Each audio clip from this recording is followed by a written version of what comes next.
Na mtazamaji, nakaribisha tena kwenye ukumbi. Leo tukiwa tunazungumzia masuala ya sheria mpya ya kuhifadhi data. Nafikiri daktari, nije kwako tuzungumzie pia masuala ya akili unde.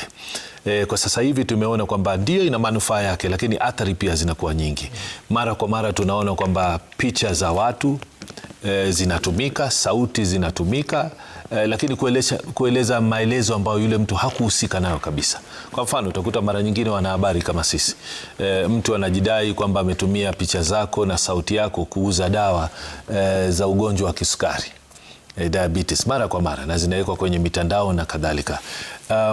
Akili unde bila shaka imekuja wakati ambapo inahitajika kwa manufaa yake.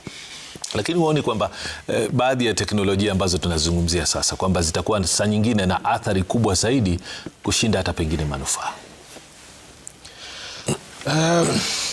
Swali ngumu kwa sababu hili ni jambo kwamba siku hizi ukipata kama ni picha ama video kwenye mtandao lazima uitazami kwa muda mrefu.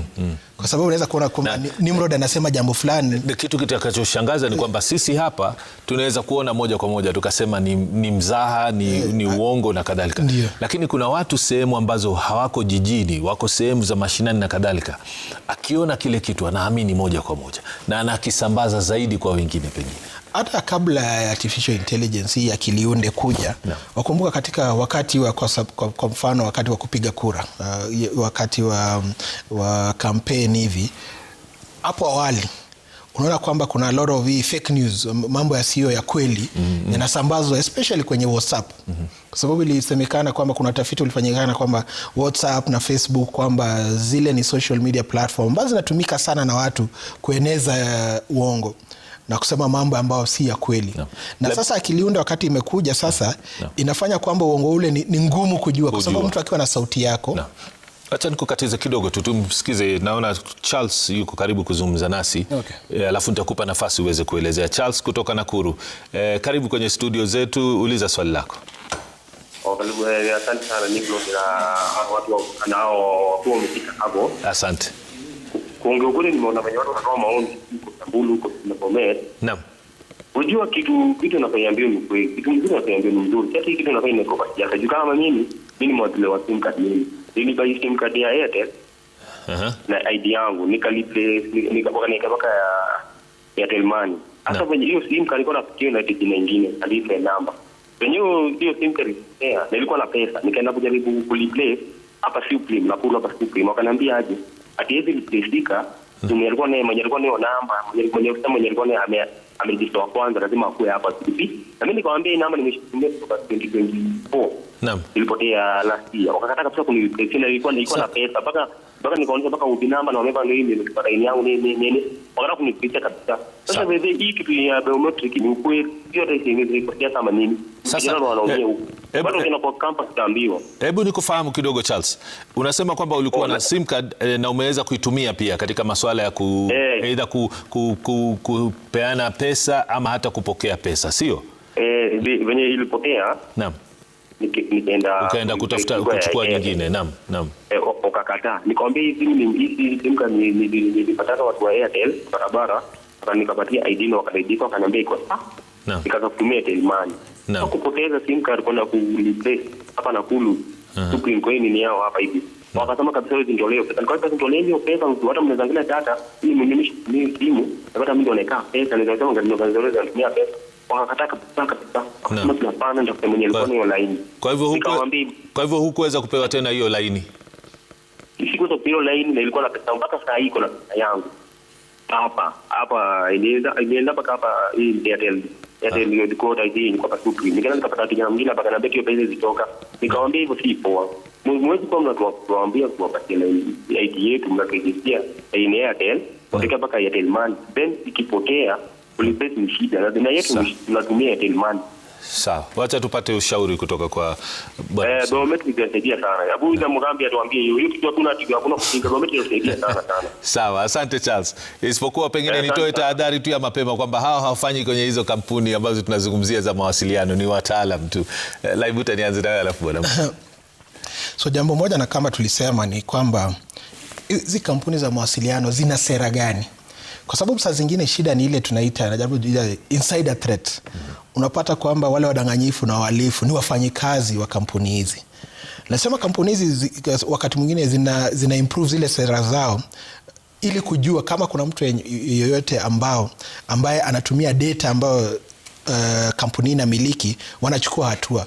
Napata kwamba yule mtu amefutwa ama ameweza kuripotiwa kwenye polisi na akashtakiwa kotini, kwa sababu sera haziwezi kuwa 100% zinafanya kazi. Kwa hiyo lililo muhimu kwa mfano ni kwamba kama ile kampuni imekataa kutoa suluhisho, kuna ile tume ya mawasiliano, Communication Authority, wako na namba na wako na email ambayo unaweza tuma malalamishi yako kusema kwamba kampuni ya mawasiliano ili ndio tatizo, kwamba nilichukua SIM card nikaitumia nikaipoteza, lakini nikitaka kuibadilisha kumekuwa na shida. Kwa hivyo lazima kutumia jambo moja ambalo tunasema ni ile commission ya mawasiliano, Communication Authority. Ukienda kwa mtandao katika website yao wako na namba ya kupiga simu, kuna SMS na kuna email. Unaweza na unawapatia historia kama vile ametueleza historia yake, na pia ni kwa hizi kampuni za mawasiliano ziweze kuimprove sera zao za ndani, ili kukiwa na shida lolote, kama kwa mfano SIM card imepotea kwa system, shida iko wapi? Ni kwamba ile mikakati wameka ndani iko na shida, wanaweza improve kwa njia gani? Kwa hivyo kuna mambo mengi yanaweza kufanywa kupata suluhisho. No. Bwana Msoma. Kwa kweli hili ni jambo la kusikitisha, manake ikiwa alisajiliwa akafuata ile due process kisha akapewa ile laini, na anasema alitumia kitambulisho, basi ile laini moja kwa moja ni ya kwake. Na vile daktari anavyosema kwamba kuna mikakati kama vile kupiga ripoti kwa Communication Authority, wengi kule vijijini hawajui hatua kama hizo. Ndio manake sasa amepata fursa ya kulizungumzia hili swala. Na mimi katika nyanja yangu nafahamu ya kwamba kuna mchezo wa kihalifu ambao unafanya katika hizi kampuni. Kwamba kwa hivyo kuna wafanyikazi wanashiriki yale maadili katika, kama yeye ni mmoja,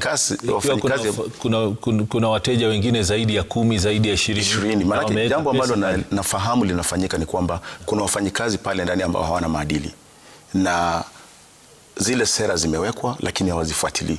Maanake ukienda katika hizi kampuni unaambiwa kwamba ikiwa SIM card haijatumika kwa muda wa miezi 6, kisha kampuni inaweza fuatilia na iwe radhi kupeana ile line kwa mtu mwingine. Lakini wale wafanyikazi pale ndani, mradi tu ile SIM card imepotea kutoka katika mtandao, moja kwa moja wanaichukua na kupeana kwa mtu mwingine. Na hizo ndizo SIM card ambazo zinatumika kufanya uhalifu hivi sasa. Maanake pesa za huyu mteja tayari zitatolewa moja kwa moja, na hali kadhalika watu wengine ambao wanahusika na huyu mteja watafanyiwa watafanyiwa ile tunaita fraud. Sasa itafanyika kwake. Jambo la kumshauri sasa hivi jambo la muhimu la msingi ni kwamba kwa sababu hajapata usaidizi. Nafikiri la msingi ni kwamba aende katika ile kampuni na aache aende katika, nafikiri wako na ule anaitwa customer care manager. Maanake yeye labda ameongea tu na yule mhudumu pale kwenye counter. Aombe aonane na manager katika ile branch, na nafikiri pale anaweza pata usaidizi wa haraka zaidi kuliko kutumia hawa maagenti ambao utakuwa na haja, ikiwa hapati usaidizi, kwenda katika vyombo vya usalama pia. Nafikiri hili si jambo ambalo vyombo vya usalama vinaweza peleleza. Maanake hakuna kosa la jinai ambalo limeonekana pale moja kwa moja. Kwa hivyo ni vile tu daktari amesema aende kwenye kampuni, ikiwa hatapata usaidizi kwenye kampuni aende katika Communications Authority. Na nafikiri pia wana ofisi katika kila sehemu ya taifa la Kenya. Kwa hivyo pale ndipo anaweza pata usaidizi, manake hawa moja kwa moja wana haki ya kuuliza maswali kutoka kwenye kampuni. Asante Charles, nafikiri umepata jibu lako kutoka kwa daktari na vile vile Bwana Msomali. Daktari, nilikuwa nimekatiza, ulikuwa unaelezea kuhusiana na masuala ya uhalifu kupitia akili unde. Shida ya AI kama vile nilikuwa nasema ni kwamba ni vigumu kujua gani what is true, what is not, lipi la kweli, lipo lisilo la kweli. Na vile tu Bwana Msomali anasema kwamba ni uhamasishaji wa watu ndio pale kuna gap. Kwa sababu saa zingine kama nyinyi kama station, saa zingine mnasema hapana, kile ambacho kinasema huko sio sisi tumesema, hii hajatoka Citizen. Kwa hivyo ni swali ngumu sana, kwa sababu hata sisi ambao labda tumehamasishwa kuhusu AI ile akiliunde na shida ambazo adhari zake, sasa zingine unaangalia ujumbe unayoangalia na hauko sure kama ni kweli ama si kweli. Kwa hivyo lazima pia sisi wenyewe ambao tunatumia mtandao tuweze kuwa kwa makini kabla kwa mfano kama hujatuma ujumbe ama picha ama video kwa mtu mwingine, uweza kuhakikisha kwamba ni kweli. Na unaweza kuhakikisha vipi? Kama kwa mfano mtu anasema kwamba Citizen TV imeripoti hivi na vile, jambo moja ambalo naenda kwa mtandao, naenda kwa Facebook, naenda kwa Instagram, naenda kwa X, naangalia ni kweli kwamba video hii iko katika orodha ya zile video ambao Citizen TV imepost pale, na kama haijapost basi sifai nitume ile video kwa mtu mwingine. Mimi si mtaalamu wa teknolojia, lakini nauliza swali la kizushi. Kwa sababu akiliunde imetokana na uvumbuzi wa kibinadamu kwamba unaweza kutumia teknolojia kurahisisha kitu kufanyika au kutengeza video na kadhalika. Nitoe mfano wa masuala ambayo yanaendelea katika Instagram kwa mfano. Kuna video ambazo pengine utaziona nyingine, unaona moja kwa moja ni AI, lakini haikuelezi kwenye ile video, ila ukienda katika kupata comments ama mawasiliano ya watu ndio utakuta mtu anakuambia ni AI na kadhalika. Najiuliza hili swali, wakati binadamu alikuwa amefikiria kiwango cha kufikia teknolojia ya akiliunde, mbona hakufikiria pia kwa wakati huo huo nafasi ya kiumbe au teknolojia ambayo inaweza kunasa picha ambayo si ya kweli, picha ambayo pengine ni ya uongo, ili iweze kunasa na kuizuia? Kwa mfano, ikiwa ni Instagram, iwe na uwezo kwamba inaweza kubana ujumbe ambao moja kwa moja inatumia teknolojia ya kuona kwamba hizi picha si za kweli, sauti si ya huyu, imetumia picha yake. Hapo inaleta utatanishi kwa sababu kwa mfano tuangalie kama nchi kama kule Uchina. Wameweka sheria ambayo inasema kwamba ukitumia akiliunde ama AI kutengeneza kwamba iwe ni picha ama video, lazima iandikwe pale kwa wazi kwamba hii imebuniwa kutumia AI. Sisi hatuna sheria kama ile kwa sasa. Jambo lingine ni kwamba saa zingine tukifanya uvumbuzi huu hatujui kama kwa mfano wakati SIM card ambazo zilianza, sidhani watu walijua kwamba SIM swap inaweza fanywa kwa njia rahisi. Kama vile Bwana Msamali alisema kwamba sio kila mtu ana maadili ambayo anafuata sera zilizopo.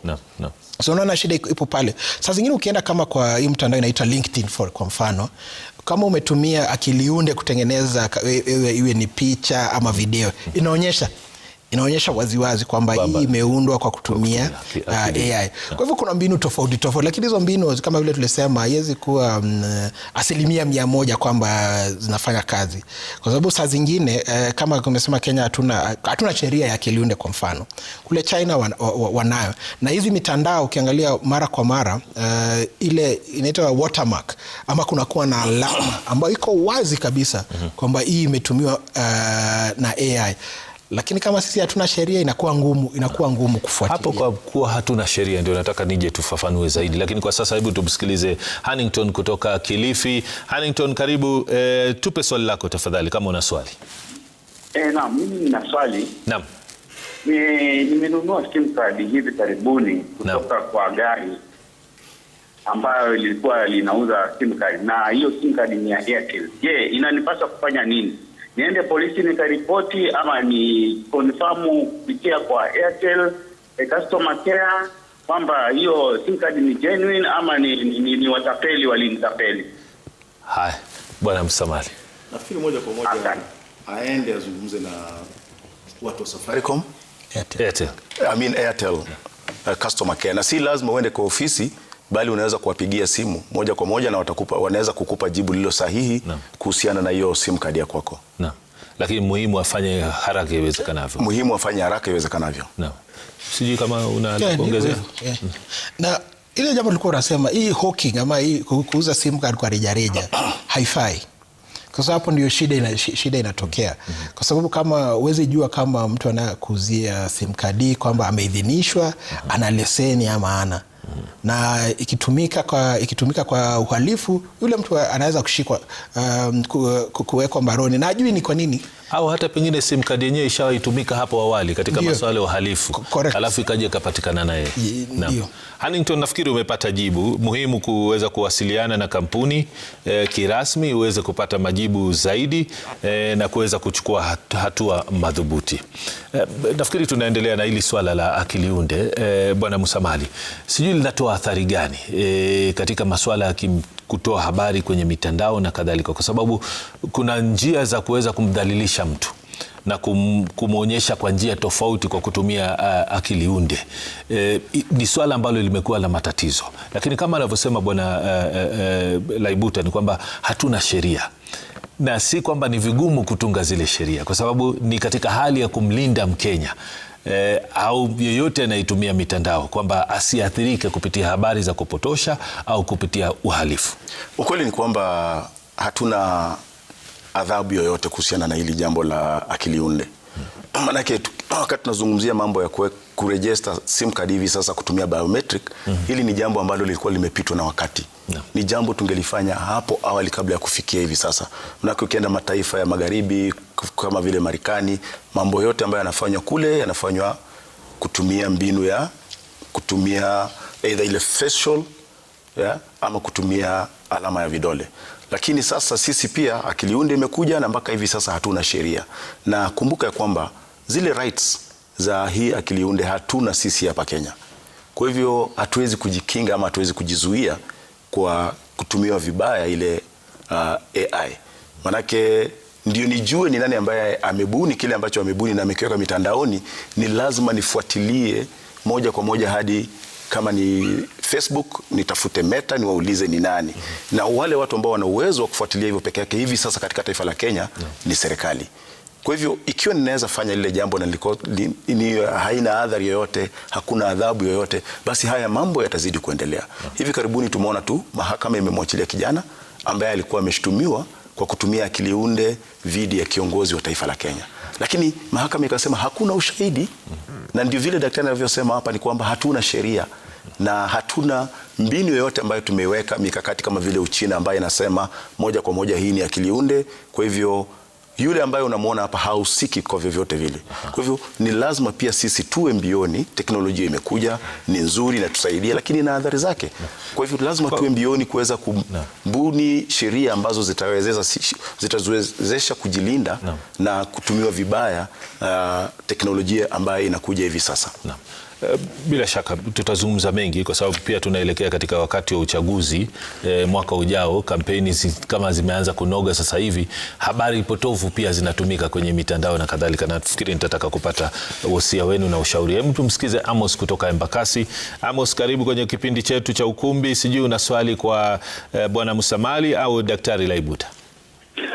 Langu ni swali kwa jumla. Naam. Mimi ni mhudumu wa M-Pesa hapa Embakasi. Naam. Na shida mingi za watumizi wa M-Pesa wao kwanza wanakuja kwetu. Wanajaribu kuulizia iko na zile tunapatia ile mwelekeo. Naam. Lakini kuna changamoto moja imekuwa hivi karibuni. Naam. Tuseme Nimro ni mimi, tuseme sasa mimi mtapeli sasa, unaona? Naam. Na kutumia pesa kama 500 kwa simu yako. Naam. Really man, ukiangalia Nimro unaona pesa imeingia kwa simu. Then the moment unaenda, unajua nikikupigia narudi na kupigia na kuambia kuna pesa nimetuma pande makosa. Hebu nirudishie. The moment unaenda kwa simu yako sasa Nimro unajua kitu ya kwanza utaangalia balance kwamba hakika imeingia. Naam. Angalia the moment ukiangalia balance unajua mpaka uweke pin yako. Naam. The moment ukiweka tu pin hivyo, on the other side sasa mwenye alikuwa amekupigia na hiyo line pesa yenye ilikuwa kwa simu yako na kila kitu imeenda, inachukuliwa. Sasa kwa hao wataalamu, naam, ni vipi wanaweza kabu hiyo shida? Kwa mimi nakupigia kama M-Pesa na hiyo ni kitu imechoma watu wengi. Pengine uniambie watu kama wangapi hivi kwa siku umeweza kusikia wanapata tatizo kama hilo ambao wanakuja kwako? unaweza shtukia maybe kama mara moja kwa wiki, ama za zingine unashtukia tu maybe si kwa, lakini kwa group. Kwa huduma ya M-Pesa kuna au RTD.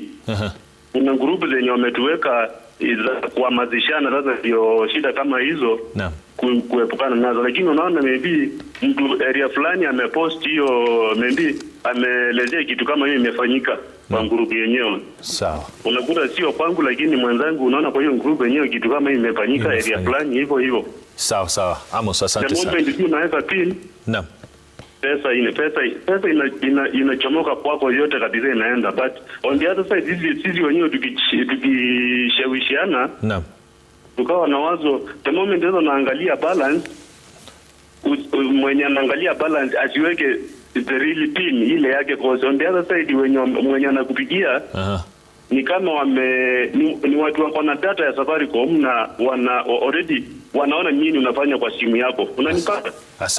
Asante Amos, tumepata. Unaweka the wrong pin for the first time.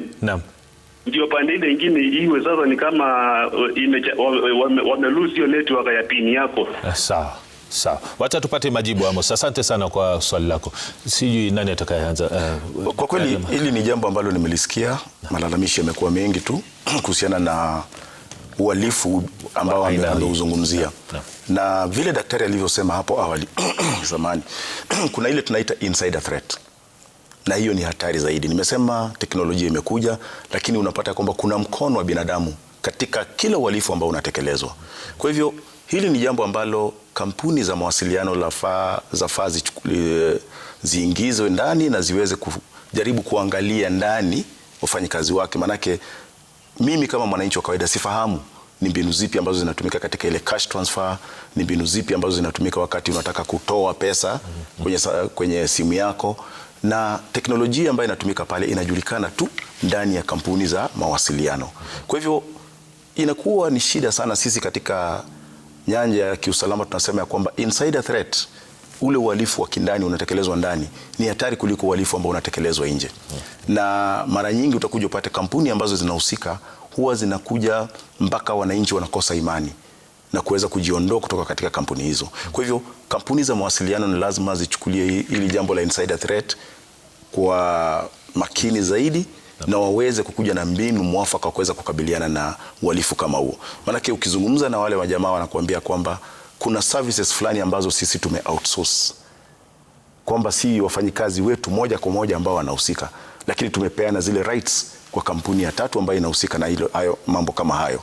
Kwa hivyo utakuja upate aswata M-Pesa, wengi ambao wanahusika ni watu ambao wamepewa zile rights, ama hili swala la kutumiana pesa, kutoa pesa. Na kwa hivyo hizi kampuni ni lazima ziweke mikakati kuhakikisha kwamba maadili ambayo wale watu ambao wamepewa ile kazi wana maadili ya kuwawezesha wao kutokuhusika na uhalifu. Kwa hivyo hili ni jambo lipo na labda halizungumziwi.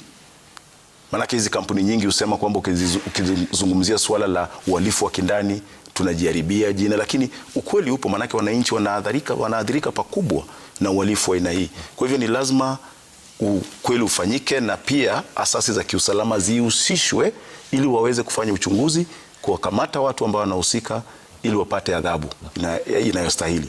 Sijui kama mtakubaliana na mimi, kwa kiwango kikubwa inaonekana basi matatizo mengi yanayotokana na masuala ya mawasiliano, simu na kadhalika, yanatokana na kwamba aidha moja, kukosekana kwa hamasisho kama ulivyosema daktari, na pili kutopokea habari kwa wakati unaofaa.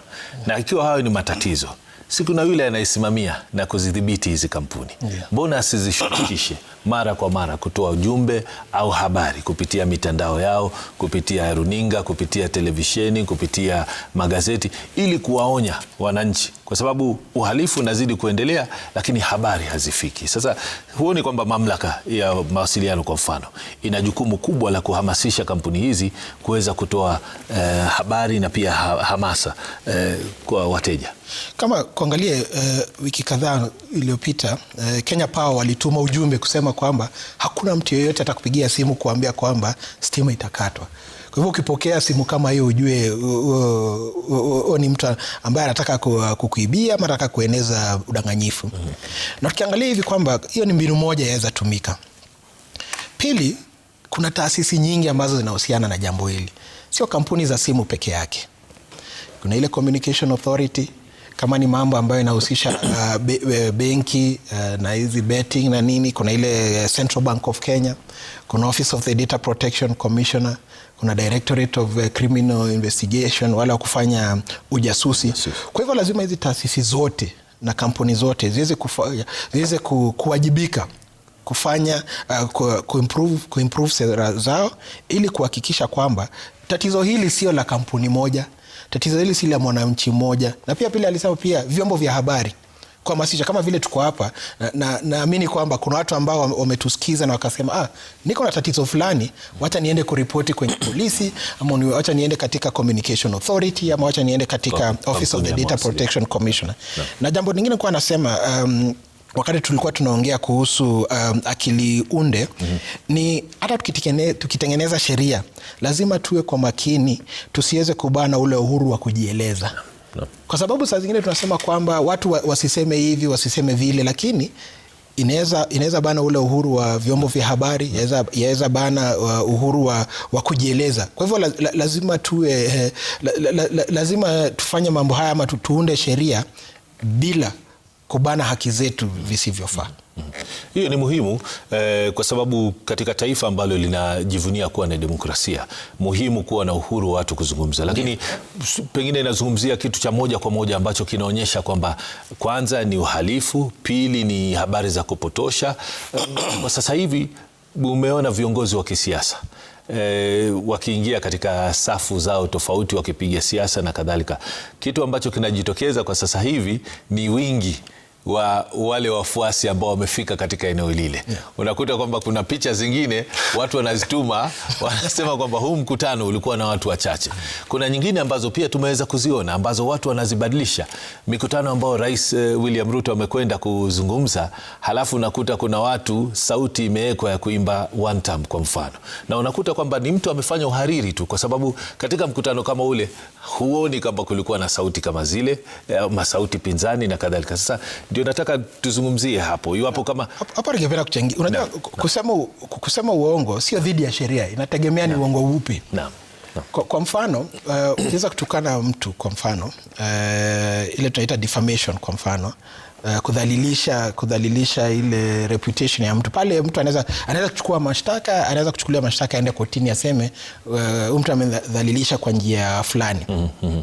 Na pia kama ile usemi wetu, kwa mfano umezua rabsha, ile tunaita incitement. Kama tunaweka vitu kwa mtandao ambazo zinafanya watu watake kuzozana, kupigana, sheria inasema hauwezi fanya vile. Ama kuleta kusema mambo ambayo yataleta vurugu, kuambia watu tuende tufanye uhalifu hivi, ama tuwapige wale, ama tuwazuie akina nani wasifanye, ile ikubaliki kisheria. Kile ambacho nilisema kwamba lazima tuwe kwa makini wakati tunasema kwamba tutumie sheria kufanya hivi, kusema watu wasiposti hivi kwa mtandao, kwa sababu kwa vile uhuru ule wa kujieleza, uhuru wa kuzungumza waweza kupunguka. Na hatutaki vile. Na ukipunguza ule uhuru, pia sasa watakuja kwa vyombo vya habari, waanza kusema kama nyinyi mkiwa vyombo vya habari hamwezi sema hili, hamwezi sema lile. Si kitambo sana tumeweza kwenye mitandao tukaweza kuona picha za raia wa Urusi akiwadhalilisha wanawake kwa kuwarekodi na kadhalika.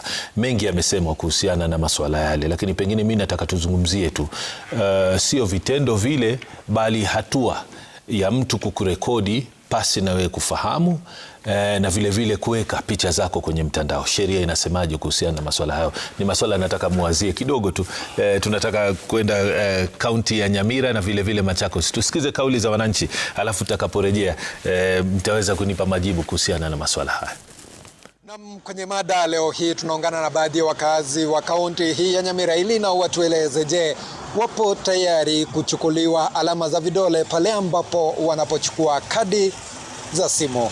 Naitwa Mbongi Evans na mimi ni mkazi wa hapa Nyamira, na maoni yangu kulingana na ili swala la kuchukua alama za vidole, kivyangu naona ni kama wanaingilia sana privacy ya mwananchi wa kawaida.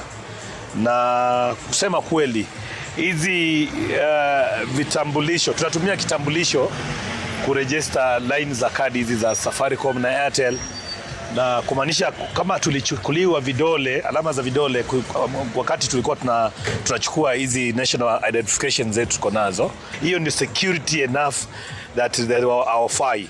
Ningependa sana kushawishi Communication Authority of Kenya wasifanye hili jambo, na ikiwa wanataka kulileta kwa wananchi, basi wapitie kwa process ya kawaida, waweze kufanya public participation kwanza, na hiyo public participation ikifanywa kwa wananchi, niko sure wao wenyewe watapata wananchi fikra za wananchi zitakuwa namna gani. Kwa majina naitwa Raymond. Kwa hilo jambo mimi ningeonelea ya kwamba si vizuri, kwa sababu itakuwa ni kukiuka zile rules za Data Protection Act, so si vyema, na ningependa kusema ya kwamba kuchukua hizo fingerprint haitakuwa vizuri. Naona kidogo haitakuwa safe, kwa sababu tukiangalia Kenya yetu data huwa ina leak, unapata data ya watu wengine kwa kwingine na pale hapa na pale. Hivyo ningeonelea ya kwamba ni vizuri serikali iwapo itapeana hakikisho ya kwamba kuna protection ya data, hivyo ndio watakuwa wanachukua hivyo, lakini kama si hivyo si vizuri wafanya hivyo. Mimi kwa majina naitwa Lameko Masire. Kwa maoni yangu, hii ni njama ya serikali ya kupanga vile wataiba kula hapo mbeleni, kwa sababu kama ni mambo ya security already tuko nayo, ID tulitolewa vidole. Hii ni data wanataka kujukua, ni watu wangapi wako na simu katika hii Kenya, wapeleke mambo kwa IBC watuibie kura. Hakuna mambo ya security, na kama si hivyo kuna jamaa ingine fiche, lakini haiwezi kuwa ni deal mzuri. Ukiangalia Mheshimiwa Ruto hakuna kitu anafanya na serikali yake yenye iko na maana ama manufaa kwa Kenya. Ona vile alitubadilisha kwenda SHA, akachukua vidole zetu kutoka NHIF akapeleka SHA. Haifanyi chochote. Wagonjwa watibiwi, mahospitali asifanyi. Wale wenye walikuwa wamepata kazi, wale walikuwa wanafanya kazi katika NHIF wamefutwa. Hawafanyi kazi saa hizi. Kuna njama fiche serikali inafanya. Na mahaoni baadhi ya wakazi wa kaunti hii ya Nyamira, takriban kila anayezungumza akipinga pendekezo la kuchukua alama za vidole pale ambapo Wakenya wanapojisajili kuwa na kadi za simu, wakizidi kusema kwamba zile alama za vidole zilizochukuliwa wakati walikuwa wanajiandikisha kuchukua vitambulisho zinatosha. Kutoka kaunti hii ya Nyamira, langu jina ni Duncan Pundi. Naam, asante sana kutoka studio. Hii leo tuko hapa katika eneo la Matungulu ambapo tutapata fursa kuongea na wananchi katika mada ya leo ya sheria ya kuchukua data kidijitali. Wacha tusikie wanayapi. Kwa majina naitwa Isaiah Munguti, mimi ni wakili, na nikitaka kusema kuwa collection of biometric data, it is not illegal, lakini sheria ile ya data protection imeweka mikakati ambapo hiyo information can only be collected kama kuna safeguards za kuensure that information inatumika ipasavyo. Kwa hivyo as long as there are laws which protect how that information itatumika, hamna shida. Na nimeona kuwa kuna regulation ambazo zimewekwa za kuensure that hii SIM swap fraud haiendelei. Kwa majina yangu naitwa Thomas Motiso, mkaaji wa Machakos, na kwa maoni yangu kuhusu hii mambo ya digital kutoka kuhama kisasa kuhamia kwa nini tuende kwa digital, mimi naona hiyo ni swala iwezi kuwa iko sawa, kwa sababu ukiangalia kama ni mambo ya SIM card, tunakumbuka ukienda kuregister ulikuwa unaenda na ID yako, unaenda tu wewe unapigwa picha, unaenda unapeleka ID, then unaenda unaregistiwa. Lakini wakati huu unaenda unachukuliwa vidole, unaenda unapigwa picha nini, itakuwa Safaricom na pia hata serikali itakuwa inajua vitu zako, na pia utakuwa unajulikana mambo yako. So hii mambo ya kutoka unlock kuingia mambo ya digitali, mimi ninakataa kabisa, kwa sababu hiyo itafanya hata mambo mingi, wizi mwingi sana wa kura kupita pale upande wa kuchange hiyo nini kutoka unlock kwenda digital. Utapata data zetu zinajulikana, na utapata hata vile Kenya inaendelea hatutakuwa na haki ya kwenda kupiga kura, kwa sababu serikali itakuwa iko na data. Kama Safaricom iko na data zangu mimi mwenyewe, pia itakuwa na data za kupiga kura. So mimi hiyo ninaupinga kabisa. Alafu sasa mimi niombe tu serikali yetu ya Kenya Iache kutukaa saa yote inatubadilishia, inatutoa kwa hii, inatupeleka kwa ile. Hiyo mimi naona hatufai kabisa. Unapata kila year ati tunaenda kwa msimu mwingine ama tunaenda kwa mambo mengine. Hapana, mimi hiyo mambo ya kuhamia analog kwenda digitali, hiyo mimi nakatana nayo kabisa. Asante.